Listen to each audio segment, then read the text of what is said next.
Stephen A. Smith sat down with Sean Hannity last night. Is mainstream media dead?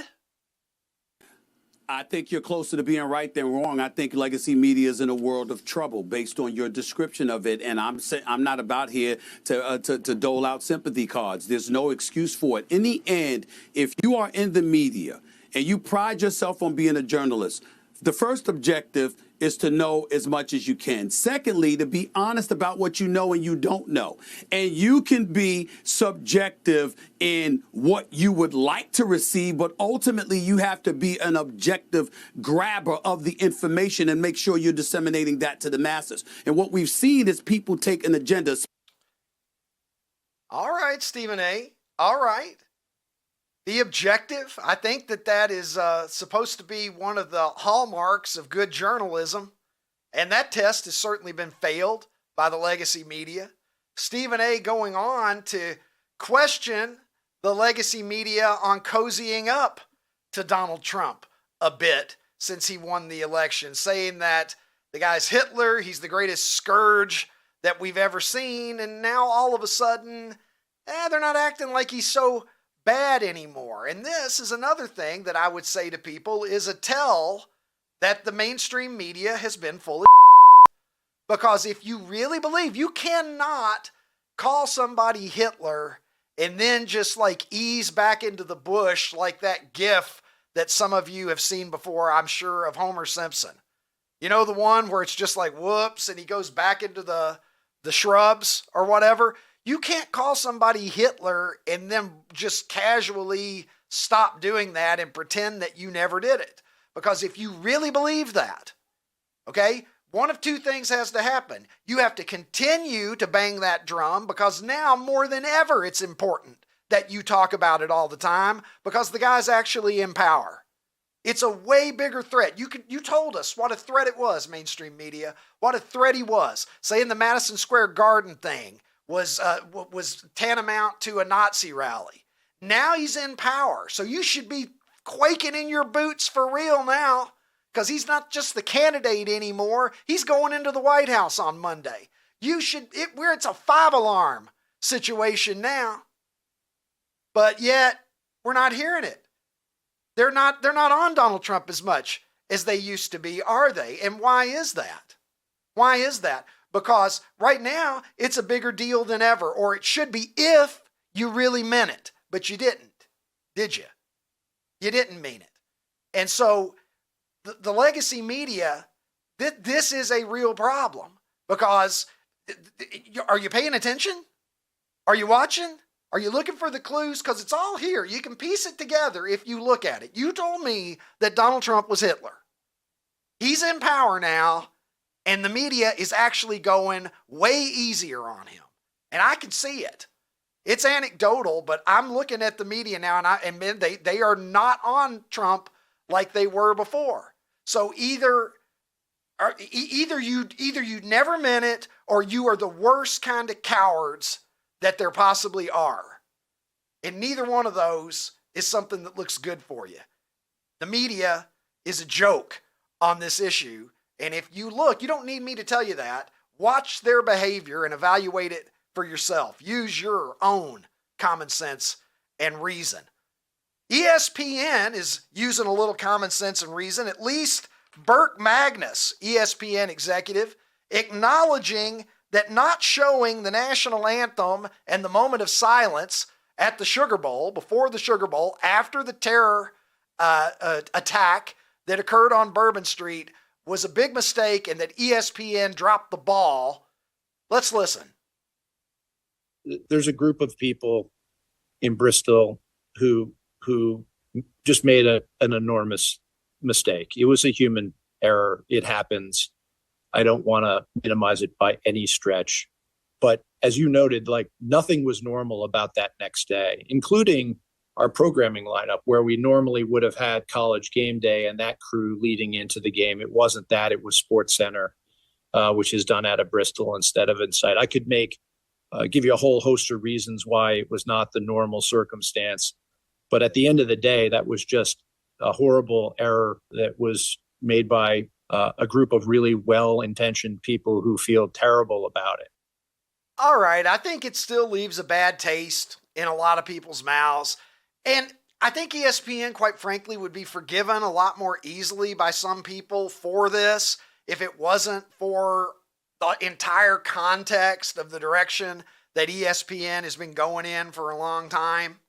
The moment of silence that they had because of the so-called Don't Say Gay bill in Florida being passed. A moment of silence and solidarity, but we can't even cover the moment of silence or our nation's anthem after a terrorist attack.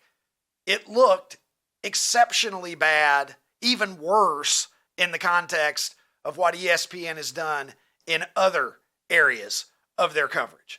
But acknowledging it, admitting to it, saying that it was a mistake is really the first step towards attempting to correct it. So credit where credit is due here with Brooke Magnus. Some people may say, well, this is too little too late, but it's better to acknowledge it than to never acknowledge it. So I am going to give him a couple of points for that. Ronnie, what are your thoughts on this ESPN thing, man? It's like, it's still a situation where some people are kind of gnawing on it like a bone.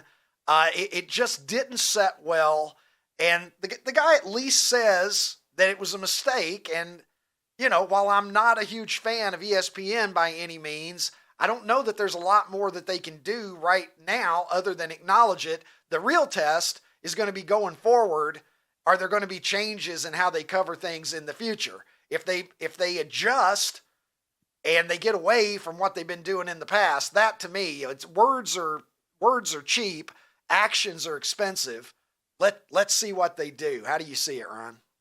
I don't know, man. I was listening to his apology, and I'm just not a big fan of apologies where you always have disclaimers and buts and things like that. He could have just said, we did a bad job, and then boom, we're done. We don't have to talk anymore. But he had to say, right. well, that's a fair point.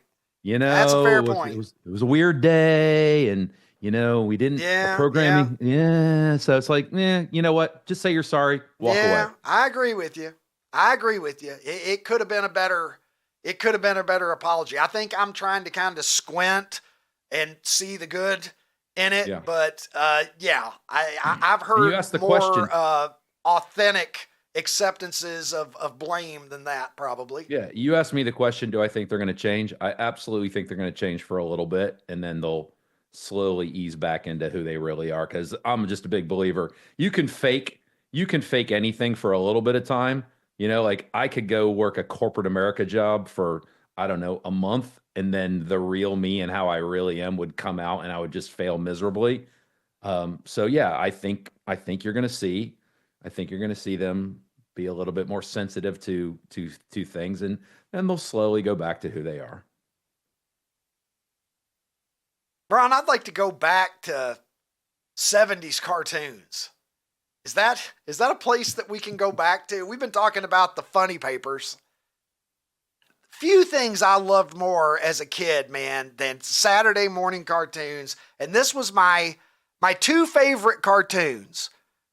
First two favorite Saturday morning cartoons I ever had. Hong Kong Phooey.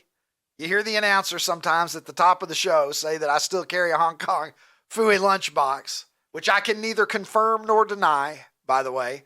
But the Harlem Globetrotters was my other one. Throw up a hand if you remember when the Harlem Globetrotters was Saturday morning appointment television. I distinctly remember when I was in first grade, we had like some big snow, and they rescheduled us for school on some Saturdays to make up for it, which is like the cruelest thing that you can do to a group of elementary school children.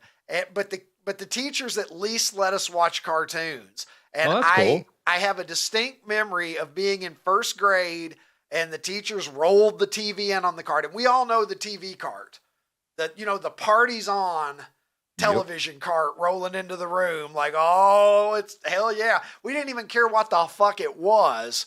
It just meant we're not going to have to listen to the teacher teach anymore. And they showed us the Harlem Globetrotters, among other things, that day. So did they also provide you with gave us a little cereal? Bit of leniency. Did they provide you with cereal they too? did not. Because you have to have cereal with it. Yeah. I'll tell you what, need a bowl Ricky, of cereal. with If it. you It's wanted true. if you wanted my eyeballs in That's the how I 70s, like my curly, Neil. I'll tell you that. if you wanted my eyeballs in the 70s, all you had to do was have a guest appearance by the Harlem Globetrotters. Like they were on Gilligan's Island. They were just Yes, they were. They made a movie. The Harlem Globetrotters go to just put the Harlem Gilligan's Globetrotters Island. with like if They were playing that's robots. what they should, you know what I they you know think. its curriculum should have been. We'll have the Harlem Globetrotters teach you history, teach you math. I would have locked in. Hey, listen, you put Meadowlark Lemon in the classroom, I feel like I'd probably be president of the United States now if I had had that kind of Without question. education when I was a kid. I went and saw the Globetrotters in 1979, dude, at I think it was Greene County High School in Greensburg, Kentucky. Quite a highlight. When Curly Neal came out, they played Sweet Georgia Brown. Up until that point in time, that was probably like the best thing that had ever happened to me. I bought a 45 of Sweet Georgia Brown at the game, and I used to throw it on and play it, and then I would get out my Nerf ball and run around and shoot Nerf hoops. And then after 2 minutes, it would end, and I would have to go back over, put the needle down, play Sweet Georgia Brown again, and then run around and play Nerf basketball in the house. It was good times, Ronnie. Absolutely. Who won, the Generals or the Globetrotters? The Globetrotters always won, but amazingly enough. Speaking of basketball and guys who have won, not all the time, but a guy who has won some of the time, I think 4 times out of 10 trips to the NBA Finals. So his batting average isn't quite as high as the Harlem Globetrotters, although he's faced better competition. In fairness, LeBron James joined the Kelsey Brothers podcast recently, and the topic of conversation that came up was the ratings of the NFL games on Christmas as opposed to the ratings of the NBA Christmas games. Who owns Christmas? According to you, I love the NFL, but Christmas is the NBA's. We are sneaking in on that territory now. I saw the f***ing numbers after the fact. You guys kicked our ass, all right? Okay? From a viewership standpoint, y'all kicked our ass. The games weren't as great as they should have been. I thought it was a pretty good game. Well, you have f***ing Beyonce come out there, Pat Mahomes and Travis. You guys go there and kick Pittsburgh. You know, when you go out there, you got your little brother and he may get beat up one time. You're like, hey, we didn't lose that fight. We stand here. We didn't lose. That's how I felt. I had to stand up. I had to stand up for the NBA. Ron, my first takeaway from this clip is that right there, as much as anything, captures the essence of why the Kelsey brothers are so popular. That is the most likable that I have seen LeBron James in years. They brought out the absolute best side of LeBron James. And as I was watching that, I was like, I like that LeBron. I know, that's what I was thinking. He just seems like a dude. He seems like a dude. Yeah. And like I literally if I saw that thing. LeBron all the time, where's that LeBron? I'm not saying on the court, but Right. he doesn't seem very happy most of the time. He just doesn't. He seems kind of sullen sometimes, right? A lot of the time, in fact, serious at least. And let's see more of that guy. LeBron's got a good personality. We've seen it before. I want to I'd like like him. to see a little bit more of that. I want to like him too. I don't want to have anything against him, but we certainly got the good side of him there. Speaking of NBA news, here's a good one. I think you flagged this, Ron. If I'm not mistaken, we had a jersey swap that occurred between Wemby. I think we all just know him as Wemby now. I mean, the guy's 7'3". He's blocking shots. He's draining threes. His game is like almost no one else's. And it's a really nice moment when you see it. You see players sometimes. They swap jerseys after games. And Wemby swapped jerseys with a tiny little fan that was at the game. Take a look so at this. cute. Yeah. Look at that. The little jersey, the big jersey, beautiful moment, probably a treasured item that kid's parents should frame it up, put it on his bedroom wall, have that something that you pass down to your children one day. What What a memory. What a moment, Ron. That's how you think it would go down, right? Oh, wait. Is there more to the story, Ricky? Not so fast. Not so fast. It appears that the kid's dad, parents, someone, they're trying to sell that for $10,000, Ron. Take a look. Trying to sell it. This just happened at the end of December. They wasted no time in doing it. It's not like this. And look, I don't know their financial situation. Yeah, but they got court seats. Not everybody is. Well, see, that's the thing, though, right? I've never had seats that good at an NBA game. Best seats I've ever had at an NBA game came courtesy of the great Gary Schreier. Hat tip, Gary Schreier. I got to see Luka up close at the Garden last year, but we weren't in the front row like Bob Uecker, and this kid is, which makes you think maybe that, maybe not from a destitute family, but again, we don't know for sure. Did you see Wemby's? Less than 3 weeks go by. No, I did not see his response. So somebody tweeted it, right? So somebody tweeted like a screenshot of the jersey, like on eBay or wherever it was, and then he tweeted it with a sad emoji face. Well, see, the bad part about it is, and look, if there is a chance that this family desperately needs that money, maybe somebody needs a transplant in their family or something.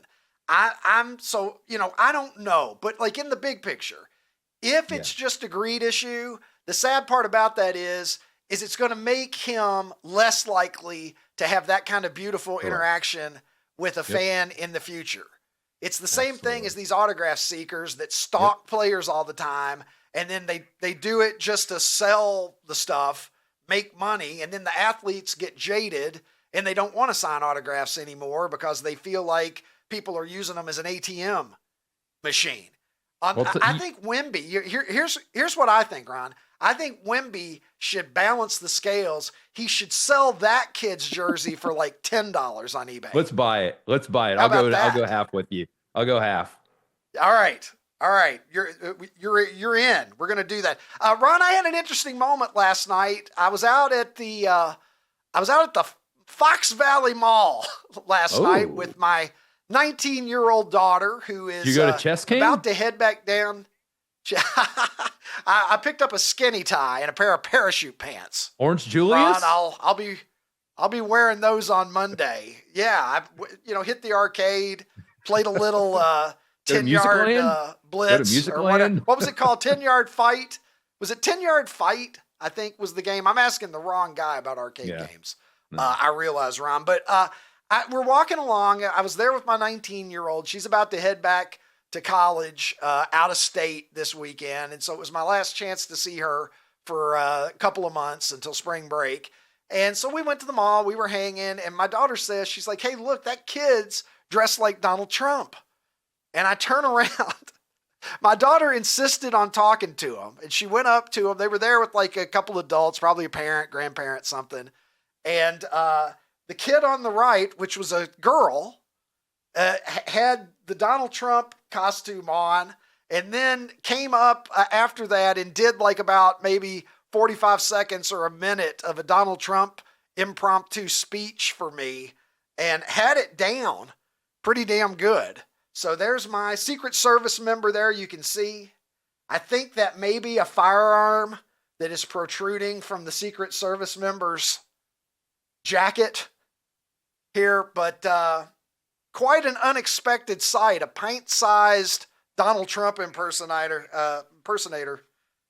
making their way. And speaking of things that you wouldn't expect to see, Ron, you know that I like to collect sports memorabilia and sports cards. That's one of my hobbies. I'm, whatever are you talking, Walter? Well, hey, you saw mine. Did you see? You're not a. Hey, look. Oh, there we go. That's nice. The Bob, yeah, okay. You're a figurine guy too. Hashtag Ronnie too.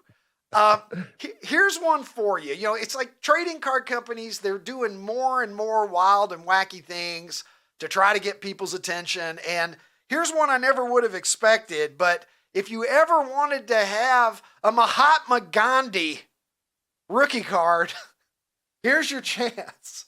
Topps is releasing a one-of-one cut signature card of Mahatma Gandhi. It's going to be in their 2024 Transcendent product, which is available for pre-order now. So maybe you don't have a Mickey Mantle rookie. Maybe the 52 Mantle is just not realistic for you. Babe Ruth's rookie card is out of your budget. Well, maybe go out there and buy some packs and see if you can't crack open a Gandhi. What's that signature on? I can't tell. Is that like a piece of clay? Is it a piece of cloth? Like, what is that? Skin? Is it skin? It's not skin. I hope it's not skin. For well, God's sake, it's a piece of Gandhi. So what is it? Well, I don't know. Gandhi obviously didn't have a Sharpie either. It's barely legible. Look at us just critiquing Gandhi's autograph. I'm going with its skin. I'm just going with its skin. It's skin in my head. I can't even read it. It's not even legible. It's just a scrawl that Gandhi put out there. Ronnie, Urban Meyer is among the 2025 College Football Hall of Fame class, going in with, among others, Nick Saban and Michael Vick. What do you think, man? As the resident Ohio State Buckeye super fan, how do you feel about seeing Urban Meyer headed to the College Football Hall of Fame? Well, I mean, go back even farther. Now, obviously, I wasn't a fan when he was there, but Tyler graduated from the University of Utah, and that was his first big time college football job, and he basically turned that program around and handed it off to Kyle Whittingham, who's done a great job for the last 20 years or however long it's been. Urban Meyer. I will always love Urban Meyer for what he did at Ohio State. I know a lot of people don't like him for certain things, a little this or that, or he quits and he fakes that he's sick or whatever people think. But all I know is he never lost to Michigan, and we won a national championship with him. So I will forever love Urban Meyer. Well, he's well deserving of the honor. I mean, there's no question. You can't have a College Football Hall of Fame and not put in a guy with Urban Meyer's I didn't even mention what he did at Florida. Well, yeah, he's way above the threshold. And obviously, Nick Saban's the GOAT. I would argue. I don't know how you could argue against that. Who would argue? Yeah, nobody would argue. Ron, have you seen the new Guardian caps? I want to make sure that we squeeze this. I did. I saw the Jordan. Yes, Ron. I did. They're not as awful as the ones now. They're not as awful as the ones now. My only worry is that they're enough better that more people are going to start wearing them. And they're not as good as regular helmets. You know me, I'm a helmet guy. I love helmets. I've got like 60 NFL mini helmets. Some of them autographs, some of them not. I've got pretty much every team, variations of lots of teams. The helmet is American art form. The football helmet is an American art form. Maybe I'm just a bad guy. Look, let's take a few extra concussions and look good out there. I said it. This is my honest assessment of that helmet. I do agree with you that it's not as good as the helmets we have now. But if that's the helmet that we're going to go to, I can see eventually it becoming kind of the norm and be like, oh, that's not that bad.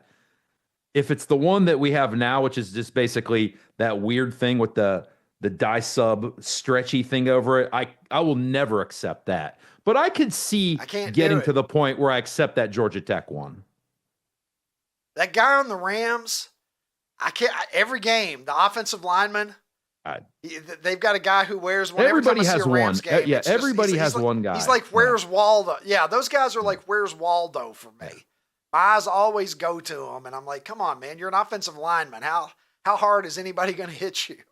You know what I mean? There's not a lot of inertia that gets built up.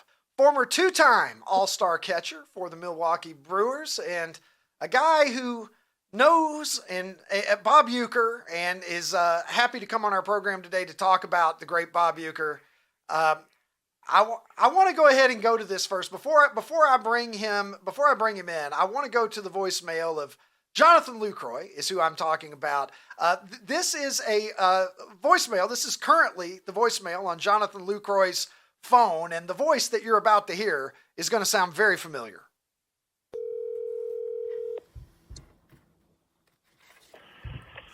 Lucroy swings and sends a pop fly foul behind home plate. This one's going to get in the lower box seats. And wow, look at that. That foul ball hit his wife, Sarah, right on top of the head, and she's knocked out. How about that? And he's out too.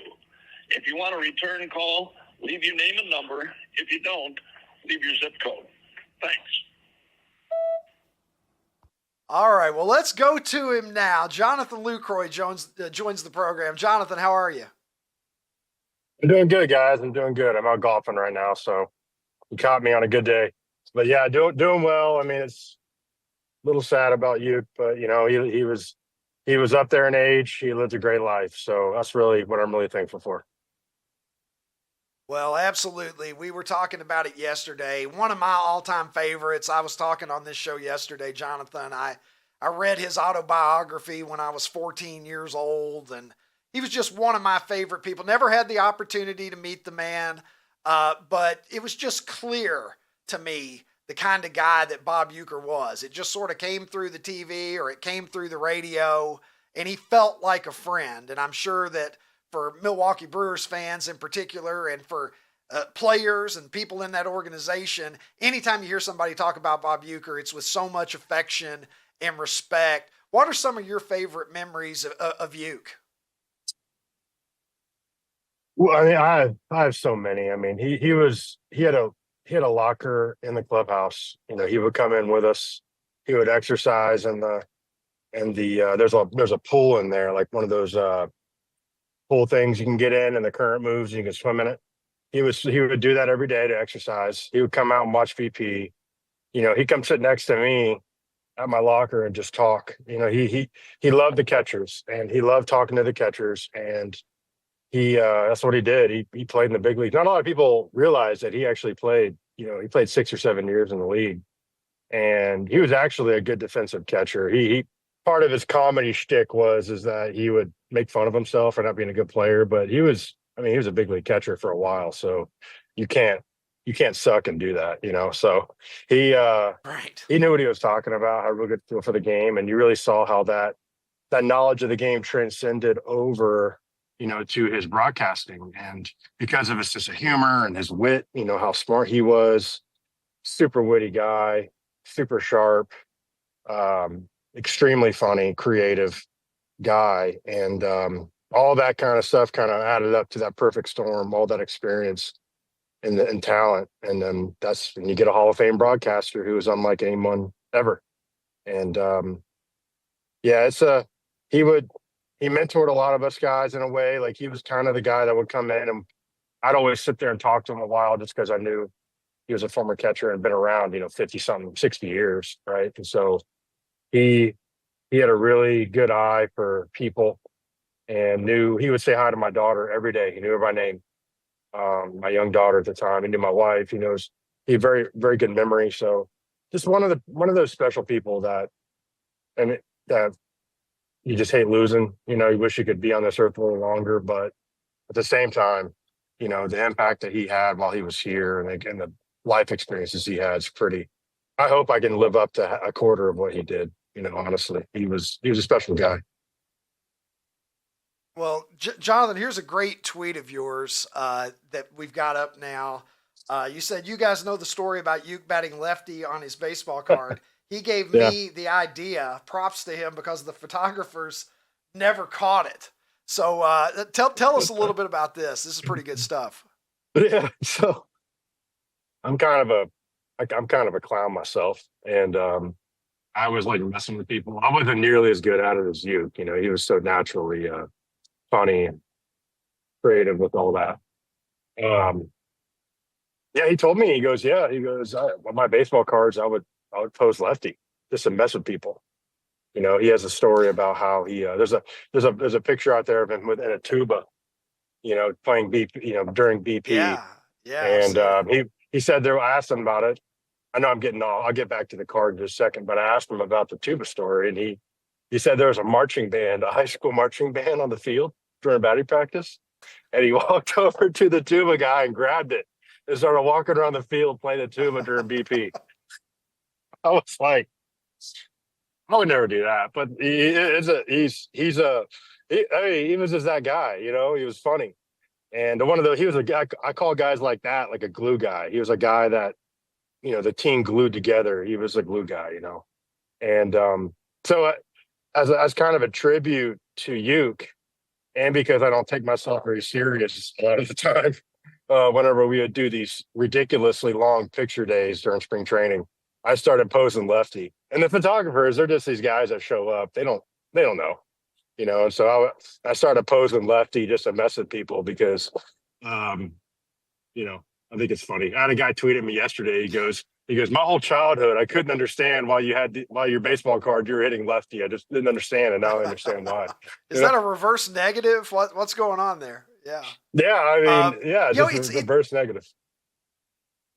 Yeah. You know, it's just, you know, it's unusual. I mean, obviously he was like such an institution in Milwaukee and, you know, for so many years, but you don't typically see an announcer who seems like his connection. You look at that 2024 Brewers team and how they celebrated with him and how much it meant to Uke, the relationship, you know, to be a 90-year-old guy, you would think, first of all, to still be as good at his job as he was still outstanding at his craft all the way till the end. I was saying yesterday, he never lost his fastball. He was still, you know, such an outstanding announcer, but unusual to see a guy who's, you know, old enough to be every guy on the team's grandfather or maybe even great grandfather in some cases, and they still connected with him. What was it about Uke that allowed those guys, even in their early mid-20s, to have that bond with him?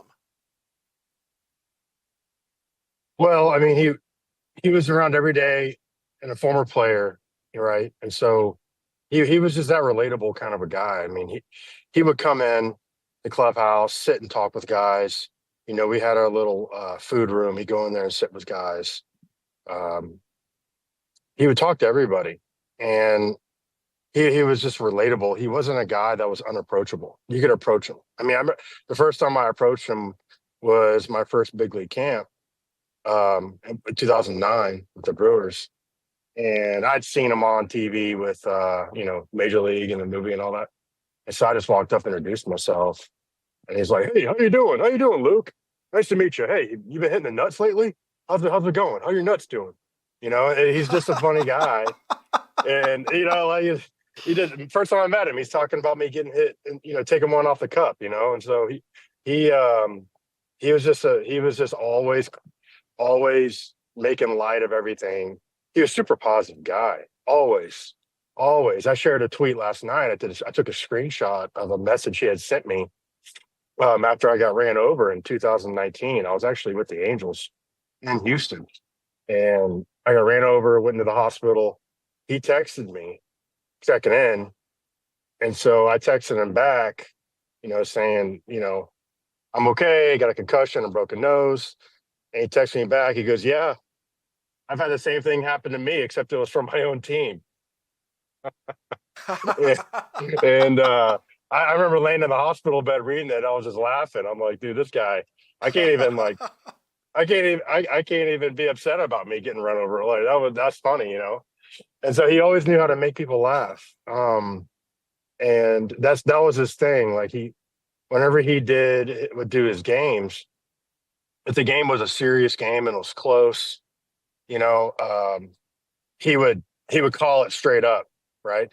But if the game was going bad and we were getting our butts whipped or something, he would start telling stories and making jokes and making light of it. His big thing was, he told me whenever he would do his broadcasting was, he goes, "I will never crack on the players." He goes, "I'll never do it.